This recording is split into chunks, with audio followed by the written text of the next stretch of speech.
So yun mga katropa, meron naman tayong gagawin ngayon. Dito naman tayo ngayon sa CX9 sa aircon problem natin. So kahapon hindi ko nakasikaso kasi nga mayroong ibang pinagawa sa akin mga katropa. Mayroong mga ibang pina-check ngayon. I-share ko sa inyo, i-compare natin yung AC relay function ng CX9 na to tsaka yung Mazda 6. Kasi pagdating sa relay, same lang naman yung kumbaga yung position lang ng pin yung magkakaiba. So i-share ko sa inyo mga katropa, bago natin i-check ito, dun muna tayo sa Mazda 6.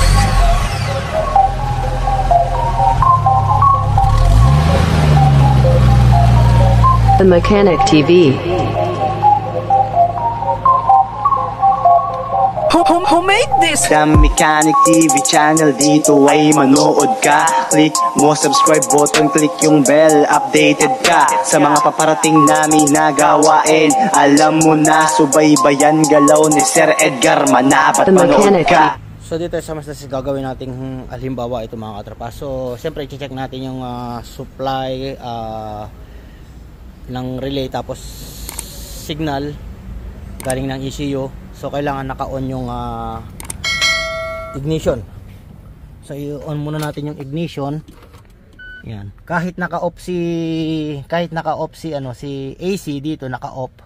Check natin mga katropa nang naka-off muna. Mamaya papakita ko sa inyo yung naka-on kung ano yung pagkakaiba, meron ba pagkakaiba o wala. So naka-on tayo. Ngayon papakita ko sa inyo mga katropa. So ito yung AC relay. Yan, dito nakalagay. So ngayon check natin tong isang pin na to. Dito na tayo sa dito sa pin. Naka-on tayo So ngayon voltage tayo mga katropa, voltage. Siyempre pag voltage, i-ground natin yan. Ayan, i-ground. Naka tayo rito. So meron siyang 12.21 volt. So ito yun. Ito yun mga katropa. Ito yun. Ayan, ito yun. So magkabaligtaran lang sila. So ngayon, lipat natin dito sa isa dito, ito. Ayan.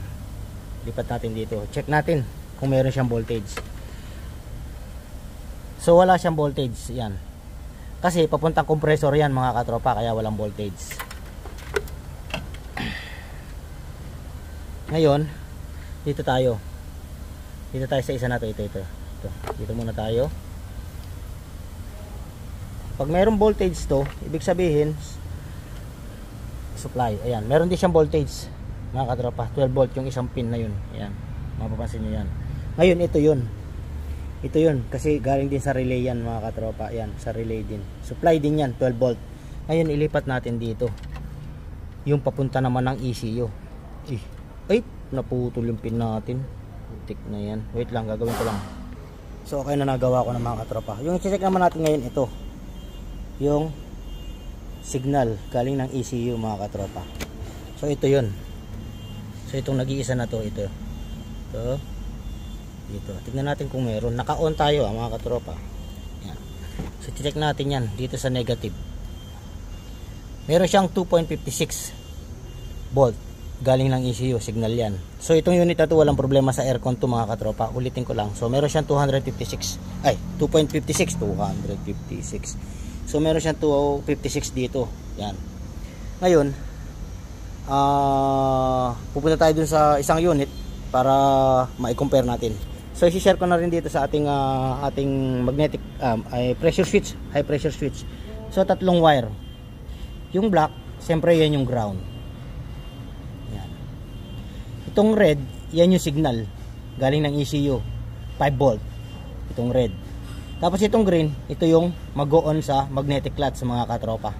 Yan, pag on ng aircon, magbibigay ng sa magnetic clutch yan, signal para mag-on. So yun yung 3-pin na high pressure switch. So ngayon pupunta tayo dun sa ating CX9. So nandito tayo sa ating CX9 mga katropa. I-on muna natin yung ating ignition. I-on. Naka-on na pala yan. Tapos naka-on na rin yung blower. Nakahangin lang lumalabas mga katropa. Yan. So ngayon check natin. So i-check naman natin ito ngayon mga katropa. Yung relay nitong ating CX9. So ngayon, natin i-connect. Ayan. Kukonek ko lang dito sa unang dito sa unang pin. Kung makikita niyo yung unang pin, ayan doon. Ayan, kukonek ko lang. Connect natin dito. Wait lang, connect ko lang.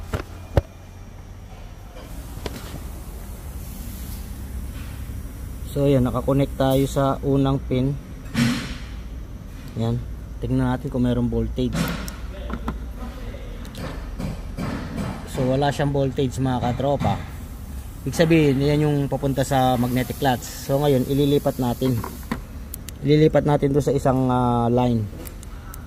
Sa isang pin. Lipat ko lang. So ayan, makikita nyo nakalipat na sa kabila.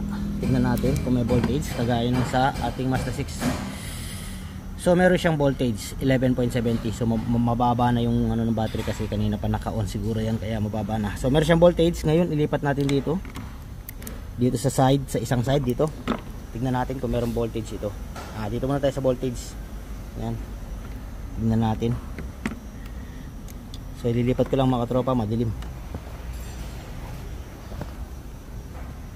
So ayan, nilipat ko dito sa isang side muna. Ayan, kung makikita nyo sa isang side siya.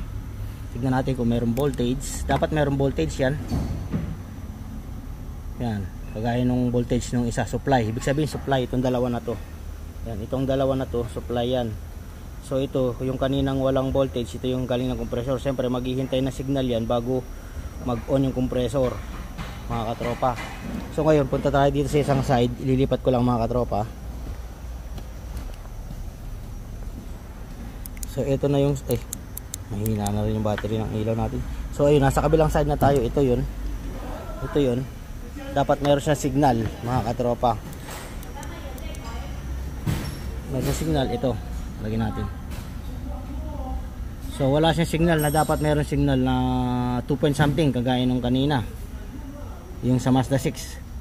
Ibig sabihin, kaya ayaw mag-on si compressor. Isa sa dahilan to kung bakit ayaw mag-on si compressor. Dahil walang signal si ECU, mga katropa, para mag-on.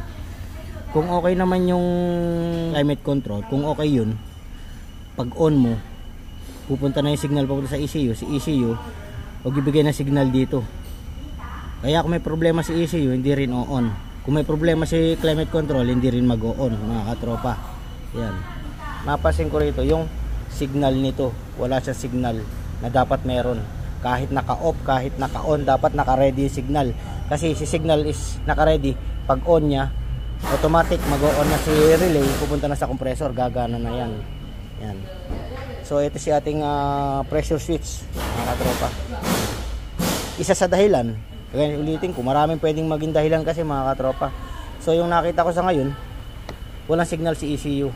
Papunta rito sa ating galing ng ECU, pupunta rito sa ating relay. Yan.